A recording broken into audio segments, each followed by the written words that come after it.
Irmãos, vamos abrir a palavra de Deus na primeira carta de Paulo aos Coríntios, capítulo 11.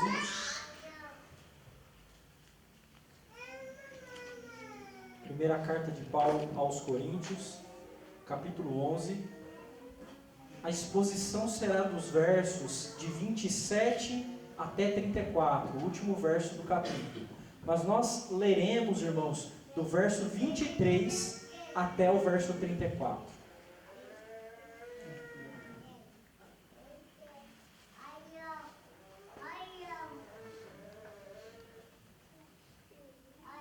Primeira de Coríntios, capítulo 11, a partir do verso 23, nós faremos a leitura na ARA, Almeida Revista e Atualizada.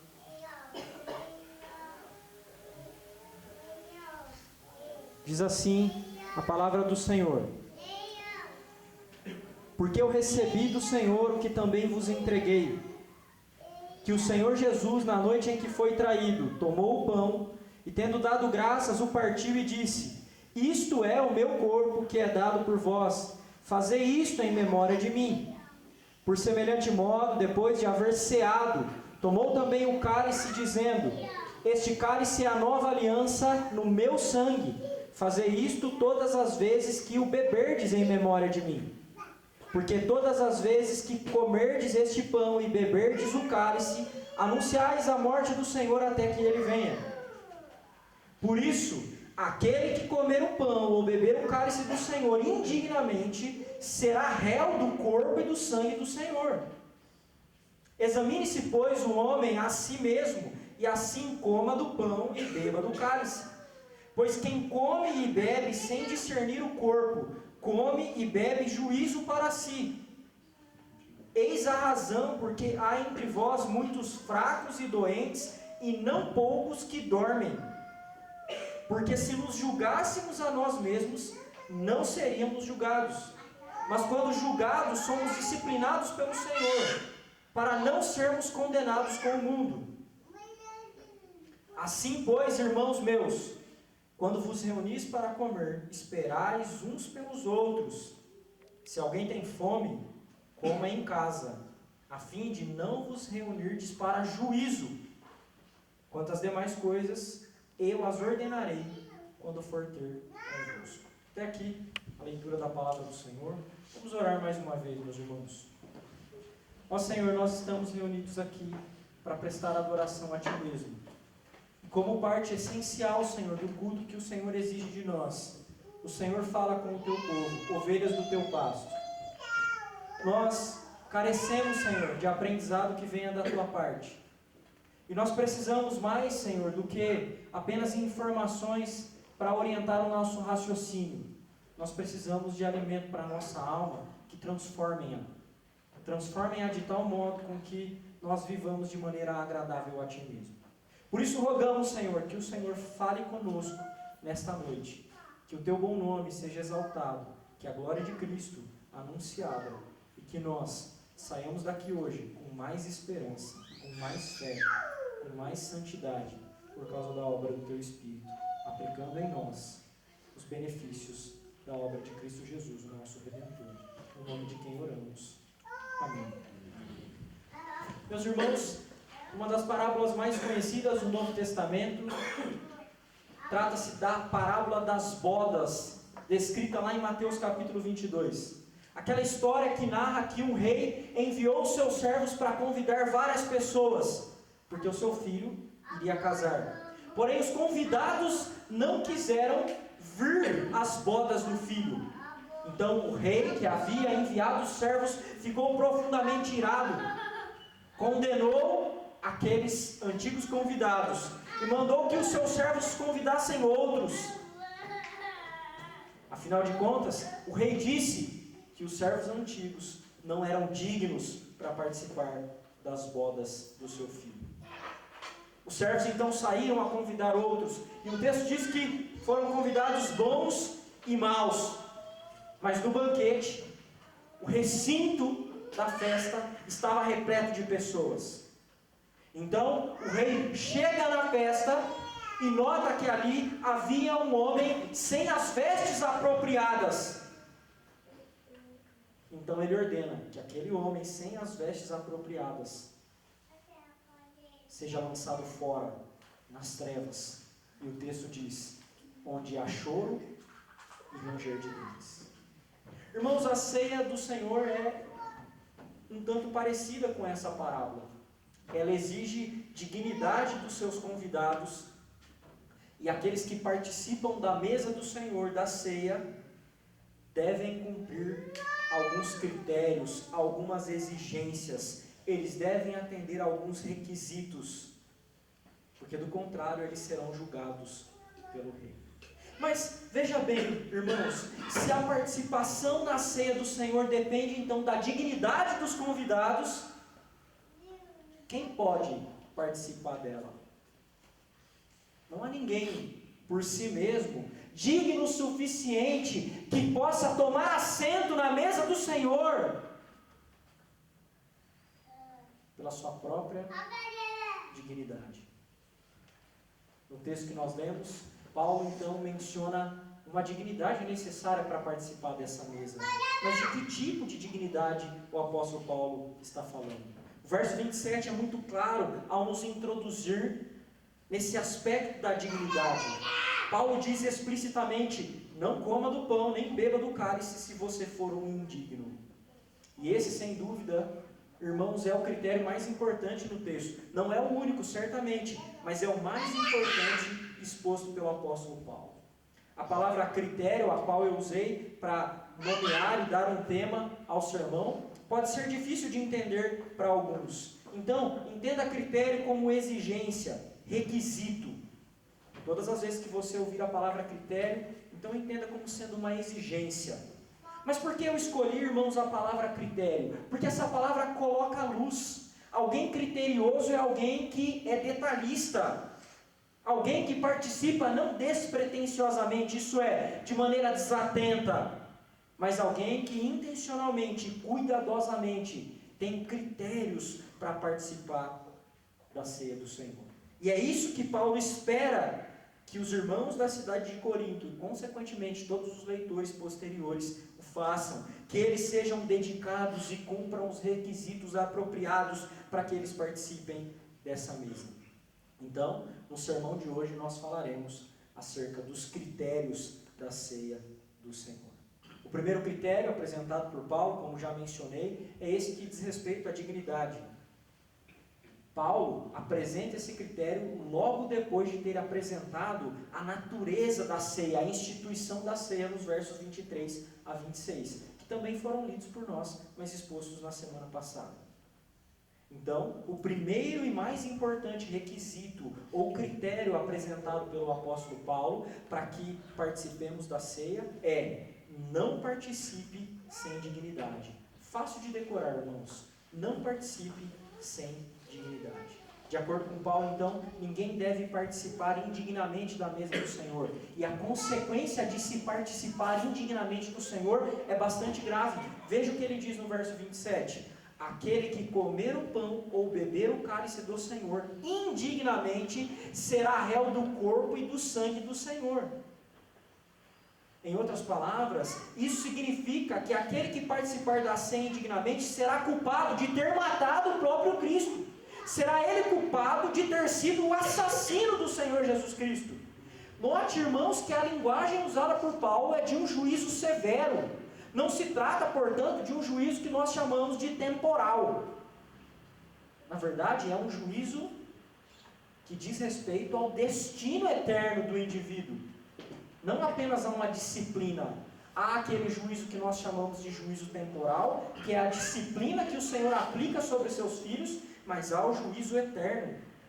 E ao que parece, é exatamente disso que Paulo está falando aqui. Aquele que participa indignamente da mesa do Senhor, ele será réu de juízo eterno, caso, obviamente, não se arrependa e nem deposite a sua confiança em Cristo Jesus. Mas ainda assim fica vago para nós, irmãos, o que será exatamente que Paulo quer dizer com ser digno.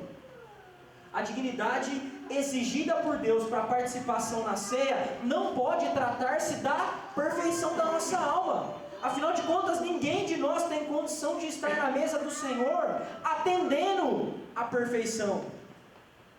Por isso, irmãos, a dignidade tem que significar outra coisa que não a perfeição da nossa alma. Nós sabemos, estamos cansados de ouvir que não temos nós dignidade própria. Nós nos achegamos à mesa vestidos com a dignidade de outro, vestidos com a justiça de Cristo. A justiça de Cristo em nós é uma dignidade perfeita. Mas a obtenção dessa justiça se dá por dois instrumentos concedidos pelo próprio Deus. Isto é, a fé e o arrependimento, ambos parceiros na obra de salvação.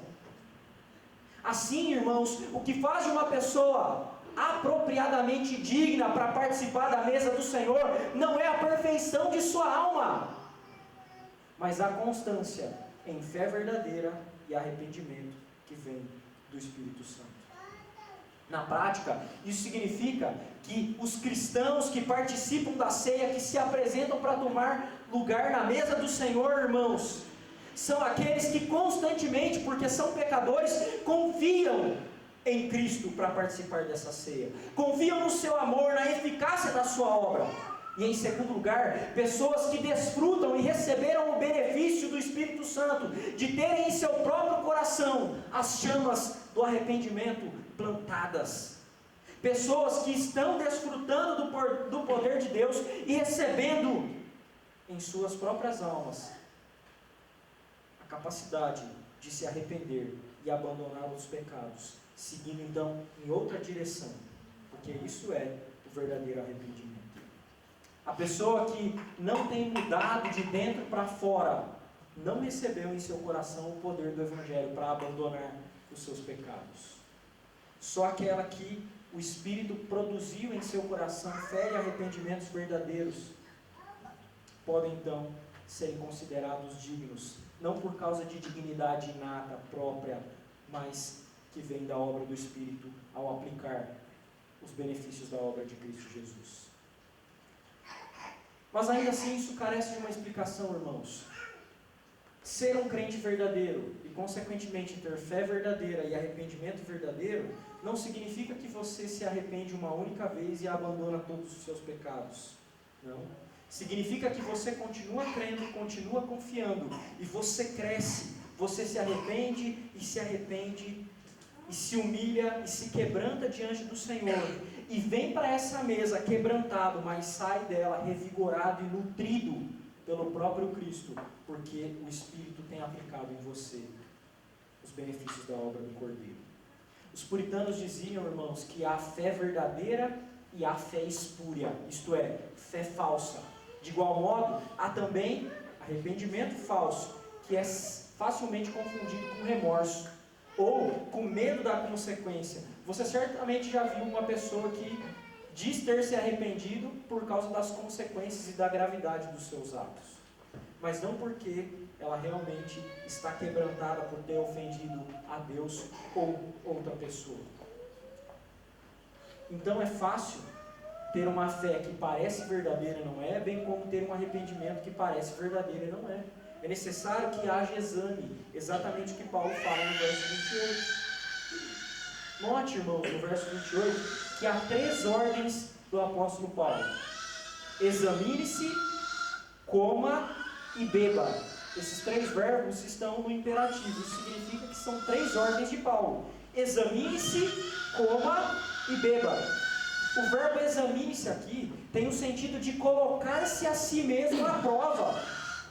Em 2 Coríntios capítulo 13, o texto que nós lemos na liturgia, e você pode confirmar na sua liturgia, Paulo dá a mesma ordem: examinai-vos a vós mesmos, se realmente estáis na fé, provai-vos a vós mesmos. Mas a palavra examinai-vos aqui não é a mesma do texto de 1 Coríntios 11, 28. Na verdade, a palavra que está traduzida como examinai-vos em 1 Coríntios 11, 28, o texto que nós estamos expondo, é traduzida aqui no texto de 2 Coríntios 13, 5, que está na liturgia, como provai-vos. A similaridade dos verbos é grande. Ou seja, o que Paulo está dizendo em 1 Coríntios 11, 28 é que você deve colocar o seu coração à prova, para ver se de fato você é digno de participar dessa mesa. No contexto de 2 Coríntios 13, Paulo não está tratando sobre a ceia, diferente do texto que nós estamos expondo.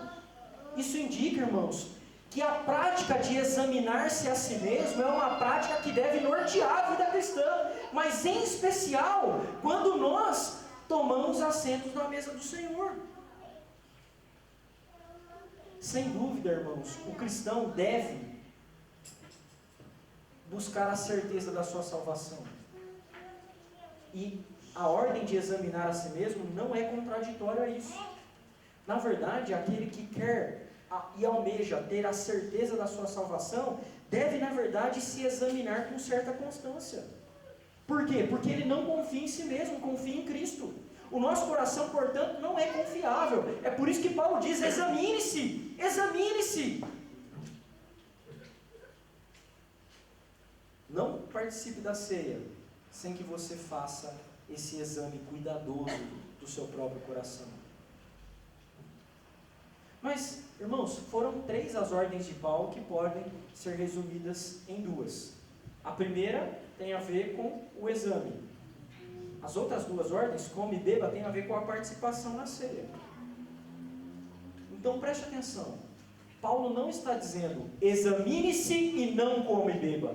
Paulo está dizendo examine-se e participe. Porque são 3 ordens. O exame não serve para que você se reprove. Serve para que você se humilhe diante de Deus e participe da mesa do Senhor. Porque ao examinar-se, você saberá que você não tem a nota 10. E ao saber que você não tem a nota 10, que é o estado de perfeição almejado, você então se humilha, se quebranta e pede perdão ao Senhor. E então participe. Entretanto, se você se examinar e for convencido de que você realmente tem vivido uma mentira, de que a sua fé é uma fé fraudulenta, de que você não confia no Evangelho, nem ama o Senhor Jesus Cristo, e que nem se arrependeu dos seus pecados, então você deve se humilhar diante do Senhor e clamar para que Ele conceda-lhe arrependimento verdadeiro. Mas não participe da ceia. Procure ajuda. E não viva como você está vivendo, sendo um hipócrita. E se você não quiser fazer nenhuma dessas coisas, meu irmão, se você não quiser buscar o Senhor em arrependimento, procurar ajuda para viver uma vida verdadeiramente cristã, então saia da igreja. Se você é um hipócrita, não fique na igreja. Não fique, saia da igreja. Porque a mesa do Senhor é muito séria. Não seja um hipócrita e participe. Você terá um juízo menos severo se for um ímpio no mundo do que se for um falso crente. Você será julgado igualmente. E será condenado igualmente. Mas será menos severo se você não for um hipócrita que desfruta da comunhão cristã e de todas as bênçãos de Deus sendo um hipócrita. Não participe dessa mesa e nem participe da igreja. O meu desejo e o desejo do Senhor é que você se arrependa, que você se entregue e se humilhe diante do Senhor. Mas se você não quiser o fazer, então saia da igreja. Não brinque com Deus. Não brinque. Irmãos, nos versos 28 e 29, expostos até agora, nós entendemos então que o primeiro critério é não participar da ceia indignamente. Agora, nos versos 29 a 32, nós veremos um novo critério. Não participe sem discernimento. Então, o primeiro critério é não participe indignamente. O segundo é não participe sem discernimento. Assim como no verso 27, o apóstolo Paulo é bastante enfático, agora no verso 29. O apelo é um pouco diferente, a natureza do juízo mencionado nos 2 versos é um pouco diferente, mas o juízo ainda é mencionado. Olhe para o texto e veja o que Paulo diz. Quem come e bebe sem discernir o corpo, come e bebe juízo para si. Alguns pensam, irmãos, que o sentido da palavra corpo aqui se refere à igreja, ao corpo dos crentes. Mas isso não parece fazer justiça ao texto. A igreja certamente é importante na mentalidade do apóstolo Paulo. E nós vimos isso. O próprio apóstolo Paulo falou sobre a importância da igreja ter uma comunhão verdadeira e franca. Ele disse isso nos versos 17 a 22. Mas o texto imediatamente anterior ao texto que está sendo exposto, Paulo mencionou a natureza da ceia e se referiu ao corpo de Cristo como pão e ao sangue como um vinho. Portanto, a palavra corpo aqui e a expressão discernir o corpo significa discernir a pessoa e a obra de Cristo, como Paulo falou nos versos anteriores. Isso significa, irmãos, entender e compreender que nós somos pecadores, carentes da graça de Deus, e que por causa daquilo que Cristo fez, nos tornamos então recebedores dos benefícios da sua obra na cruz. O discernimento dessa verdade é o que é exigido para a participação da ceia. O entendimento, a compreensão daquilo que Cristo fez, que Deus estava irado, punindo a Cristo por causa dos nossos pecados, que Ele assume o nosso lugar. Portanto, aquele sacrifício é um sacrifício vicário, isto é, que é substitutivo. Ele nos substituiu. E que, portanto, nós então recebemos os benefícios da sua justiça, porque se Ele levou sobre o seu próprio corpo os nossos pecados, nós recebemos atribuída a nós a sua justiça. Isto é o Evangelho, isso é entender que o Deus homem, quem Cristo é, e aquilo que Ele fez.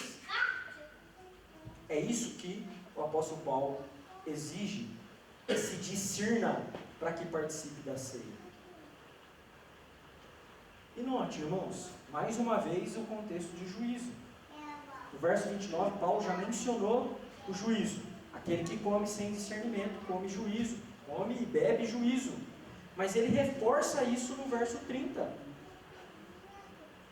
Paulo vai explicar, dizendo que a razão por que há entre eles pessoas que são fracas, doentes e que dormem, é porque eles estão tomando a ceia sem discernimento. E aqui, irmãos, Paulo usa um eufemismo para retratar a situação da igreja de Corinto. O que é um eufemismo? Eufemismo é quando você ameniza uma palavra para dizer algo mais grave. Vai ficar claro para você. Ele diz assim: muitos fracos, doentes e não poucos que dormem. O dormir aqui é não poucos que morrem. Eles estão fracos, doentes e morrendo porque estão participando da ceia indignamente e sem discernimento. Irmãos, o que está acontecendo aqui é que Paulo, como apóstolo e profeta, recebeu do Espírito a compreensão de que os problemas na igreja de Corinto, dos irmãos fracos, doentes e alguns que estavam morrendo, era na verdade um juízo temporal que já estava acontecendo. Deus estava disciplinando eles. Esse é um juízo diferente do juízo do verso 27, que é um juízo eterno. Esse juízo é um juízo temporal. Deus estava punindo a igreja de Corinto porque eles estavam se achegando à mesa sem discernir a obra de Cristo corretamente. Mas ainda que esse seja um juízo temporal, ele é severo, irmãos. Na igreja havia pessoas fracas, doentes, e isso talvez signifique não apenas fisicamente, mas de alma. E alguns que estavam morrendo por causa disso, pela simples razão de participarem sem discernimento. Entende a necessidade do exame? E Paulo retoma isso agora nos versos 31 e 32. Ele diz nesses versos que nós não devemos esperar o juízo de Deus vir sobre nós. Nós não devemos esperar que o juízo nos pegue de surpresa para que a gente passe a ficar atento. Nós devemos antes julgar a nós mesmos. Ele diz, acompanhe aí no texto: se nos julgássemos a nós mesmos, não seríamos julgados. Mas quando julgados, somos disciplinados pelo Senhor para não sermos condenados com o mundo. Percebe porque esse não é um juízo eterno, é um juízo temporal? Deus está disciplinando o seu povo justamente para que ele não seja julgado com o mundo. Irmãos, a ceia não é uma celebração vazia. É por isso que é exigido discernimento da nossa parte para participar dela. Essa é a razão pela qual nós entendemos que as crianças não devem participar da ceia. Porque a criança é incapaz de discernir. A criança participa do sacramento batismal, do sacramento do batismo. Nesse sacramento do batismo, a criança é um objeto da graça divina que recebe um selo pactual, autenticando e declarando que ela pertence ao povo de Deus e que já é treinada e educada para ser um membro do povo de Deus. Mas na ceia, apenas aqueles que têm a compreensão da aliança devem participar, não as crianças. Mas a questão vai muito além, irmãos. Vai muito além, porque há adultos que não participam com discernimento. Há adultos que, sem discernimento, vão para a mesa do Senhor. Talvez por orgulho, que é um pecado. Talvez por vergonha, que é um pecado de orgulho. Tantos são os motivos que podem ser nomeados, irmãos. Mas esses crentes que participam sem discernir a obra de Cristo, aquilo que Ele fez e quem Ele é, eles estão comendo e bebendo juízo para si mesmo. Estão sujeitos à disciplina que vem do Senhor. Exatamente o que estava acontecendo na igreja de Corinto. Deus pode produzir essa mesma disciplina no nosso meio, irmãos? Será que Deus pode nos disciplinar como Ele disciplinou os irmãos de Corinto? Claro que pode. Mas a gente estaria numa situação pior do que a deles. Porque nós não teríamos como constatar que esta era uma disciplina do Senhor. Afinal de contas, nós não temos nenhum profeta, como foram o apóstolo Paulo ou qualquer outro dos 12 apóstolos. Nós não temos alguém para chancelar que as situações são realmente juízo para nós. Portanto, nós ficaríamos no escuro, irmãos. Então, isso deve nos encorajar a fazer um autoexame mais cauteloso ainda.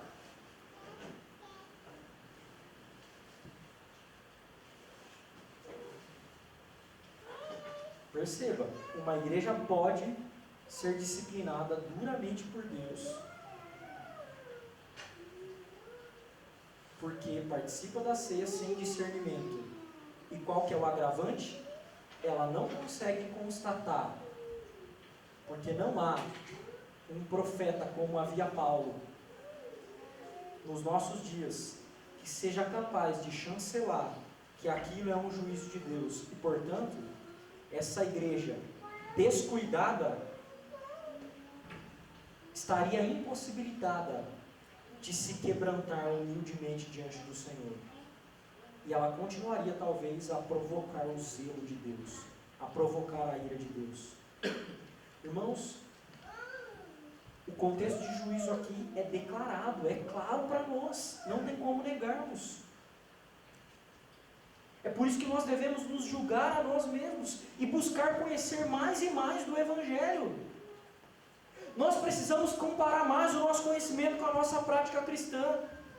Nós precisamos perguntar, irmãos, a nós mesmos: nós temos crescido no conhecimento de Cristo e de Sua obra? A verdade do Evangelho tem impactado a maneira como vivemos? Isso não significa que nós precisamos dormir sujos e acordar perfeitos, irmãos. Não é isso. Mas é necessário que a nossa fé seja provada autêntica. Isso implica que há crescimento em nós. Mesmo que vagaroso, há crescimento em arrependimento e santificação. Nós crescemos no conhecimento e crescemos na aplicação do conhecimento. Crescemos na obra do Espírito Santo, porque Ele atua em nós para a nossa santificação. Os verdadeiros crentes não vivem uma vida estática, irmãos. Não vivem. eles mudam. E não porque eles são capazes, mas porque o Espírito opera neles. Porque eles amam e conhecem o Evangelho. E o Espírito tem aplicado sobre eles os benefícios da obra de Cristo Jesus. Mesmo que lentamente, as coisas mudam para aqueles que têm fé e arrependimento verdadeiros. Irmãos, nós aprendemos dois critérios, aliás. O primeiro, não participe da ceia sem dignidade. O segundo, não participe da ceia sem discernimento. Agora, por fim, o último critério apresentado pelo Paulo, não participe sem afeição pelos irmãos. Esse é o terceiro. Não participe sem afeição pelos irmãos. Nesses dois últimos versos do capítulo 11, o apóstolo Paulo então vai retomar o tema no qual ele começou a exortação acerca da ceia. Olha o que ele diz no verso 33. Assim, pois, irmãos meus, quando vos reunis para comer, esperais uns pelos outros. De acordo com alguns estudiosos da língua grega, a língua que o Novo Testamento foi escrito, a palavra esperar aqui tem o sentido de acolher. Lembremos, irmãos, o que estava acontecendo na cidade de Corinto. Os mais ricos então estavam se empanturrando de comida, e os mais pobres estavam ficando com fome. Eles estavam sendo deixados de lado na celebração festiva da ceia do Senhor. Então Paulo está dizendo algo que é mais do que esperar, é acolhê-los, é priorizá-los. Mas veja bem, irmãos, nós não podemos acolher ninguém sem ter afeto por essa pessoa. Paulo está reforçando aqui a necessidade de amarmos uns aos outros. Se você não ama os seus irmãos que aqui estão e que participam da mesa junto com você, não participe da ceia. Se o seu amor não é um amor verdadeiro, se você não tem prazer na vida das pessoas que estão aqui, não participe da ceia. Se você não ama estar com elas, não participe da ceia. Se você não tem afeto, sentimento por elas, não participe da ceia. Isso é sério. É muito sério, irmãos. Olha o que Paulo diz na primeira parte do verso 34. Se alguém tem fome, come em casa, a fim de não vos reunirdes para juízo. De novo o juízo. De novo o juízo. Irmãos, a ceia não era para encher a barriga, para ter satisfação física. A ceia era para encher a alma. Nós vimos isso sobre o significado dos elementos. Mas os irmãos de Corinto estavam fazendo a ceia, um ritual para encher a barriga, para festividade, para satisfazer o próprio coração, mas não para satisfazer a alma, para satisfazer a si mesmo, a carne. Por isso que o apóstolo Paulo os acusa, não é a ceia do Senhor que vocês celebram. Aqueles que tinham então uma alma mesquinha, sem amor, eles não poderiam de forma alguma participar da mesa do Senhor, senão para juízo. É exatamente o que Paulo está dizendo aqui. Irmãos, nós vimos como a menção do juízo é recorrente. Se a ceia fosse só um memorial vazio, Paulo não estaria enfatizando tanto o juízo assim. A ceia, portanto, é mais do que uma refeição comunitária. É uma refeição comunitária com aqueles que nós mais amamos e com aqueles quais nós estamos juntos diante do Rei, que é o amado das nossas almas. Entende a necessidade de ter afeição na participação da ceia? De orientar o coração para isso? Na parte final do verso 34, o apóstolo Paulo então diz que ele daria novas instruções quando ele estivesse com os irmãos. Irmãos, nós não temos como saber exatamente o que Paulo tinha em mente aqui sobre novas instruções. Será que são novas instruções gerais sobre outras coisas, ou são novas instruções acerca da ceia? Faz sentido pensar que são novas instruções acerca da ceia, porque o contexto está muito próximo. Mas se não tem como a gente saber exatamente quais foram as outras instruções, então qual que é o sentido disso constar na Escritura Sagrada? Porque nem biblicamente, nem historicamente nós temos acesso a essas novas instruções. E sequer sabemos se Paulo chegou a dá-las. O que isso implica para nós então? Isso implica um raciocínio lógico, irmãos, bastante plausível. Se o Senhor Deus, que é soberano,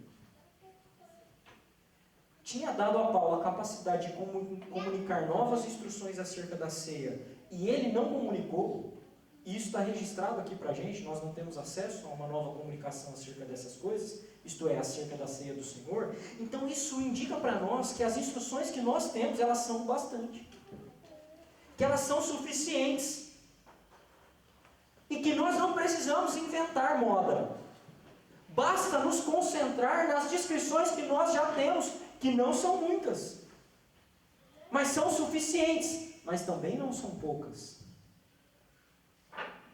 As instruções acerca da ceia, irmãos, são repetidas no Novo Testamento 4 vezes. Em Mateus, em Marcos, em Lucas e aqui em 1 de Coríntios.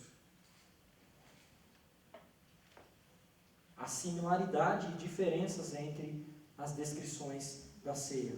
Os evangelistas se concentram em coisas diferentes. Mas se a Escritura fala da ceia em 4 ocasiões diferentes, e diz que a ceia tem que ser celebrada até que Cristo volte, então, irmãos, isso indica que nós deveríamos nos atentar mais, e isso é pouco falado. Isso também indica que nós devemos nos preparar melhor, e nós nos preparamos pouco. Isso indica, irmãos, que a nossa participação na ceia tem que ser intencional, não desprovida de intencionalidade. Ela precisa ser orientada pelos afetos do nosso coração. Nós precisamos participar da mesa do Senhor com afetos organizados pelo próprio Cristo e por aqueles que participam conosco.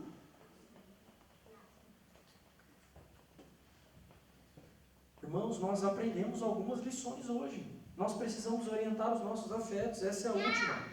Nós precisamos buscar conhecer mais acerca do Evangelho, para discernir melhor. E nós precisamos, por meio da fé e do arrependimento, se achegar à mesa do Senhor com um estado de dignidade que vem por causa desses instrumentos de perdão, fé e arrependimento. Até porque, irmãos, nós sabemos que nós não chegamos na mesa do Senhor com a nota 10. Talvez nós não cheguemos com a nota 5, se fosse para dar nota. Não poucas vezes nós chegamos para participar da mesa com o coração amargurado, com comunhão quebrada, com pensamentos pecaminosos. E talvez a gente precise se perguntar, por que os nossos pecados estão sem correção? Então será que nós não podemos participar da ceia sem correr o risco de juízo?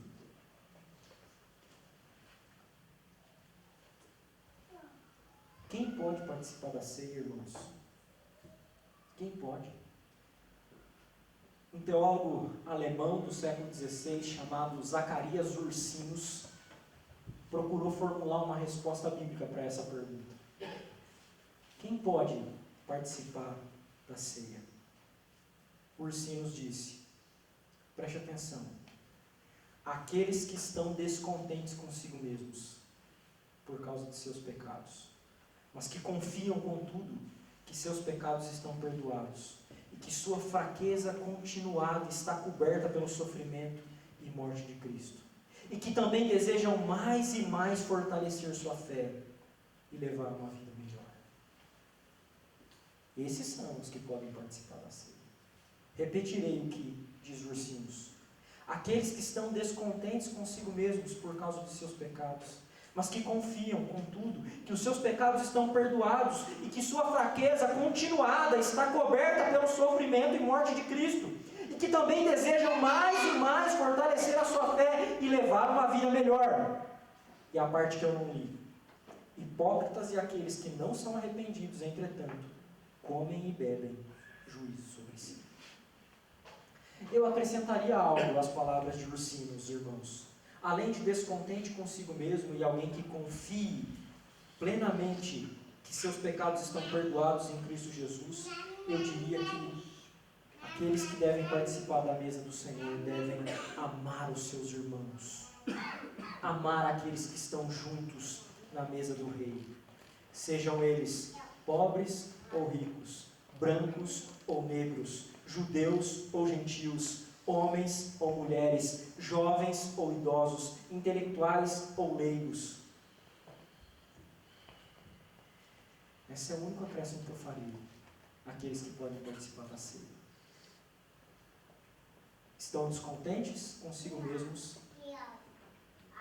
mas confiam de que a sua constante fraqueza é coberta pela obra de Cristo Jesus, e que por fim amam profundamente os seus irmãos por quem Cristo morreu. Portanto, irmãos, se vocês querem participar da mesa, sejam dignos, isto é, vivam pela fé em constante arrependimento. Discernam o corpo de Cristo, isto é, compreendam quem Cristo é e o que Ele fez. Vivam à luz do Evangelho. E por fim, tenham profundos afetos uns pelos outros. Eu comecei falando a vocês sobre a parábola das bodas. A parábola das bodas, aquela parte em que havia um cidadão que estava sem as vestes apropriadas para participar da ceia. Então, as vestes para participar da ceia são a dignidade obtida por meio da fé e do arrependimento, o discernimento da pessoa da obra de Cristo e o amor uns pelos outros. Esses são os critérios, os requisitos, as exigências para você participar da ceia do Senhor. Não se esqueça desses critérios, desses requisitos, dessas exigências. Vamos orar. Ó Deus bendito, nós te louvamos, te agradecemos porque o Senhor nos aceita na mesa do nosso Rei, do Senhor Jesus Cristo. E Ele mesmo, o Senhor Jesus, o amado de nossa alma, nos aceita porque é gracioso e nos faz dignos. E nos faz dignos por meio da obra do Espírito, ao produzir em nós fé e arrependimento verdadeiros. Ó Senhor, produz em nós fé e arrependimentos tais que transformem a nossa vida. Nos dê, Senhor, uma compreensão da obra de Cristo mais profunda, para que a nossa participação na Tua mesa não recorra em juízo. Concede-nos, Senhor, amarmos-nos uns aos outros, para que desse modo nós desfrutemos verdadeiramente da mesa do Rei e dos seus compatriotas. Bendito seja o Teu nome, hoje e sempre. Nós oramos em nome de Cristo. Amém.